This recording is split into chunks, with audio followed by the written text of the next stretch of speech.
मेरा नाम रूपाली है और मेरी उम्र 22 साल है। मैं कहानी की शुरुआत करती हूँ। बात अब से 3 साल पहले की है, जब मेरी मम्मी हॉस्पिटल में भर्ती थी। उनको बेबी होने वाला था तो घर में काम करने के लिए मौसी को बुलवा लिया था और उनकी उम्र 34 साल के करीब थी। वह मोटी और गोरी थी। एक दिन यूं ही बीत गया और अगले दिन वह काम निपटा कर रात में सोने के लिए मेरे बगल में आकर लेट गई। मेरे पीछे पापा और आगे मौसी लेटी थी। मैं हमेशा से किनारे की तरफ सोती थी।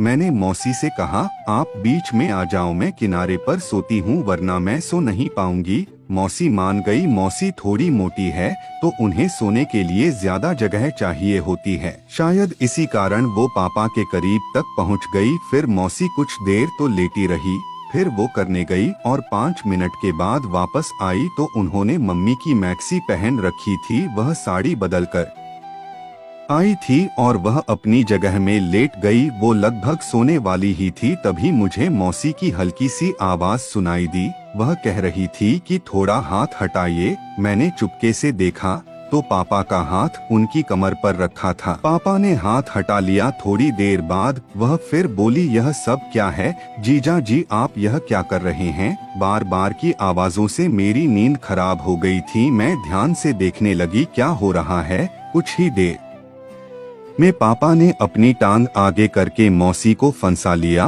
और मौसी कसमशाने लगी। वो कुछ बोलने के लिए पापा की तरफ मुड़ी तो पापा ने उनको चूम लिया तो मौसी उनको खुद से दूर हटाने लगी, लेकिन पापा ने मजबूती से पकड़ लिया। पापा ने मैक्सी के ऊपर किया तो मौसी ने उनके हाथ को पकड़ लिया। पापा बोले, रेनू तुम जानती हो 2 महीने हो गए तुम्हारे दीदी ने करने नहीं दिया, तो तुम थोड़ा सा करने दो, फिर तुम्हें भी तो उनकी कमी लग रही होगी। मौसी बोली, नहीं जीजा जी यह गलत है। तो पापा बोले, कुछ गलत नहीं, हमें अपनी जरूरत पूरी करना है, हम लोगों को कौन सा रोज रोज करना है। मौसी बोली, नहीं आप समझो। तो पापा बोले, मैं समझ रहा हूँ तभी तो कह रहा हूँ। और इतना कहकर वह मौसी के ऊपर चढ़ गए और उनको चूमने लगे तो मौसी अपना मुंह यहाँ वहाँ करने लगी और चुप हो गई।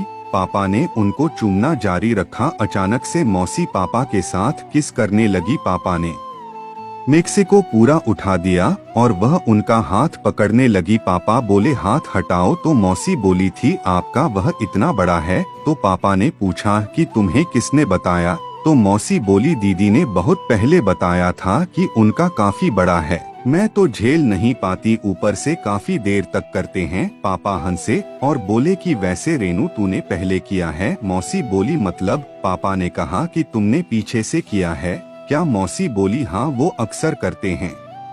पापा बोले, तब तो मजा आ जाएगा, मैं भी करूँगा। मौसी कुछ नहीं बोली और पापा ने उनकी उसमें मुँह लगाकर चाटना चालू किया। तभी मौसी की आवाज आने लगी और पापा उठे तो उन्हें पलट दिया। तभी पापा बोले, सब लेती हैं, तुम भी जरा मुंह में डालो। फिर वह बोली, नहीं मुझे यह पसंद नहीं। पापा ने कहा, प्लीज थोड़ा सा ले लो ना, ऊपर से किस कर लो। तो मौसी किस करने लगी। बीच में एक बार वह तो प्यार करने लगी थी, फिर पापा ने गद्दे के नीचे गिरा लिया और प्यार करने लगे। तभी मौसी कुछ नहीं बोल रही थी। अचानक पापा ने कहा, ठीक है, और अंदर कर दिया। मौसी बोली, थोड़ा और कर दो। उसके बाद मौसी ने और पापा ने पूरा ही मजा लिया। फिर मौसी और पापा की मुलाकात हो जाती थी और दोनों एक दूसरे के बहुत करीब आ गए थे, इसलिए मैंने उन दोनों को आपस में सब कुछ करते भी देखा है।